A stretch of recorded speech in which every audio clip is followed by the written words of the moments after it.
नमस्कार म्हणजे आज आपण खूप दिवसांनी आपल्या नदीकाठी फिशिंगसाठी आलो। नदीमध्ये तर एकदम पाणी शांत होतं आणि वारा तर थंडगार होता, एकदम रिलॅक्स वाटत होतं। आणि पहिला तर मित्रांनो आपण सुंगट धरून घेतली आणि बाटली पण आपण पाण्याने भरून घेतली, कारण त्याच्यामध्ये आपण ठेवणार होतो सुंगट। आणि पुढे हात घातलो तर आपल्याला भेटलो एक छोटोसो कासव। थांबा मित्रांनो तुमका फुडसून दाखवतोय। दिस इज अ कासव मित्रांनो, कासव बघा दिसता त्याका आम्ही आता सोडतो। जा सम्राट।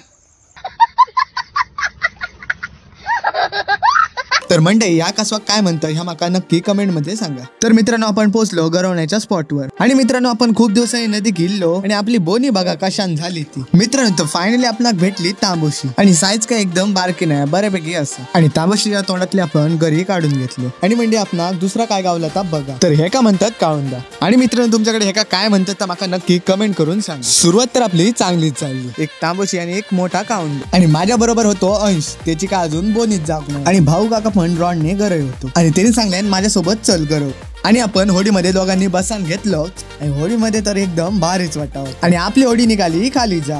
मित्रांनो आजूबाजूचा दृश्य एकदम भारीच वाटावं आणि बघता बघता अंशाची पण झाली बोनी आणि हे का म्हणतात खवळू। ते का आपण पाण्यात जाऊक दिलो आणि आपली फिशिंग तर एकदम जोरदार चालली आणि त्या घाशाघाशीत माका लागलो एक पुन्हा मोठो खवळू। मित्रांनो साईज तर एकदम खतरनाक होती आणि घरी काढून त्याका सोडलो पुन्हा पाण्यात आणि घड्याळात वाजलेले बरोबर 12, त्याच्यामुळे आपण घरात घेऊन निघालो। मंडळी तर व्हिडिओ आवडला असा तर लाईक करा, शेअर करा आणि सबस्क्राईब करा आणि फॉलो करू विसरा नका। धन्यवाद।